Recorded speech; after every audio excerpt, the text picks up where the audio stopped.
12 మంది హీరోలు రిజెక్ట్ చేసిన స్టోరీతో ఇండస్ట్రీ హిట్ కొట్టిన హీరో ఎవరో తెలుసా?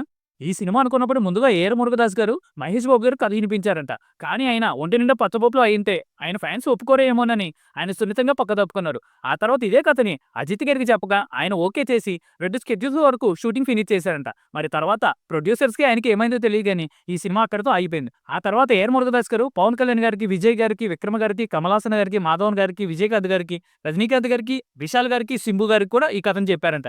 కానీ ఎవ్వరూ దీనికి ఒప్పుకోలేదంట. చివరాఖరికి ఇదే కథ సూర్య గారి దగ్గరికెళ్లడం, బ్లాక్ బస్టర్ కొట్టడం జరిగింది. అదే 'గజిని'. ఈ సినిమాకి ఎంత పేరొచ్చిందో పక్కన పెట్టినా సూర్య గారికి మాత్రం అంతకంతగా పేరొచ్చింది.